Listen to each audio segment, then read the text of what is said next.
So as I prepare for some of the most dangerous missions that are known to man right now, and some of the most dangerous places on the world right now, I pack, I prepare, I check my tactical gear, all kinds of equipment that I have access to and I'm responsible for, but there's a point where you say, look, I need to be nimble. I need to be light on my feet. And like King David, remember when the king hands him the armor and he's like, I'm going in light and I'm trusting in God. That's what I do. I go in light and I trust in God. He's watching over us. He's watching over me. And I think all of us need to trust in God. Take it to a whole new level, and trust his way. Trust his prophetic word. He's the God of Israel. He's got the best plan.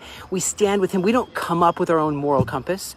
The moral compass around the world is spinning out of control. Basically, we need to all as nations say we condemn the barbaric terrorist attacks on unarmed civilians in Israel. It's time for nations to speak truth.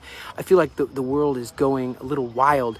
Israel's been very hesitant to show some of the horrors that have happened. I've seen a lot of it myself. I mean, I didn't see the new report of this baby that they cooked alive in an oven, hacked off limbs of kids.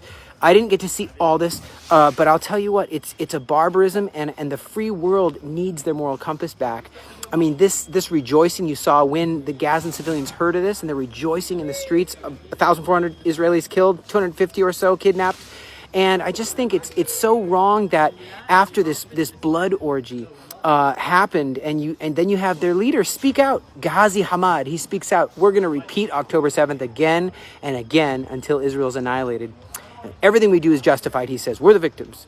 You have this spokeswoman, the curly-haired activist girl, Ahed Tamimi. She says, what Hitler did is just a joke in comparison to what we come on, we're waiting for you. We're going to drink your blood, she says. This is where the moral compass, and there's people standing for this.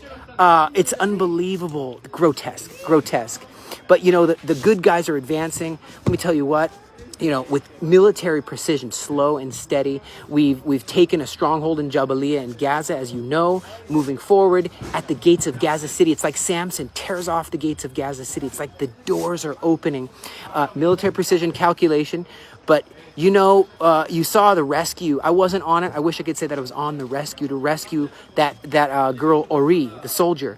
But precision, calculated, wonderfully executed job to rescue her. And it's such a light for us, this rescue, that she's back, and the family was interceding and praying so much. Have you seen that?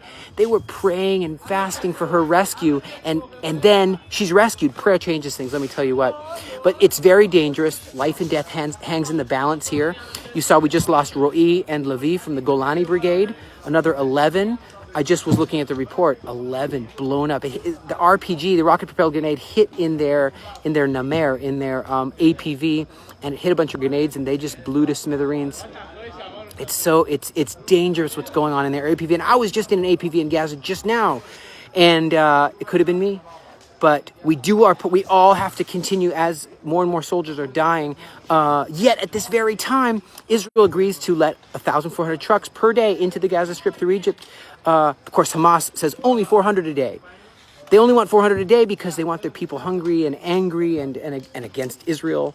They're so mean to their own people. But it's amazing to see what the Prime Minister of Egypt, Mustafa, he says, in light of this pressure that I'm hearing to have Palestinians come into Egypt, let me tell you this. He says, we are willing to sacrifice millions of Egyptian lives in order to make sure that no Palestinian encroaches into our territory. But you're going to see a bunch of people holding foreign passports. Some are leaving. You're going to see a lot more leaving in the next few days. But many are getting to the south, many Palestinians. Even though the Hamas commanded them not to go south, we gave an order for them to go south, and they are going south. Of course, they put up roadblocks to stop all the main roads. We blew those roadblocks up, so they are able to go south. And I mean, their own people might try to shoot them. Hamas might try to shoot them, but they're going south. And then in Lebanon, in the north, wow, the bombing is increasing. They're shooting us a lot. We're dealing with them. We've gone all the way into Beit al-Shab. That's inside Lebanon.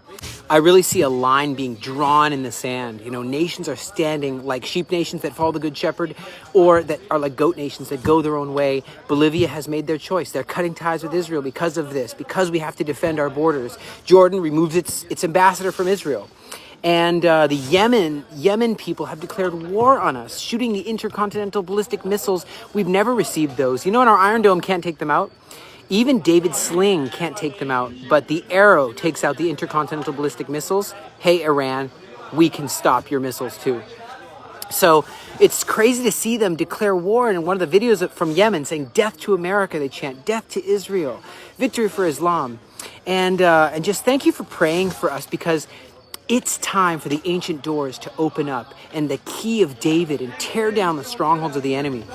See, I've placed it before you, an open door that no one can shut. I know you have little strength, but you've kept my word and you've not denied my name. This goes out to all the people of faith. Stay strong. Keep being a light. It feels like Psalms 35 is happening right now. If you haven't read it, just read the whole thing. I'm not going to read it now. But it's happening right now. And Psalms says, contend, O Lord, with those who contend with me. Fight against those who fight against me. And Psalms 20 verse 10 says, grant us your victory, and may the King answer us when we call.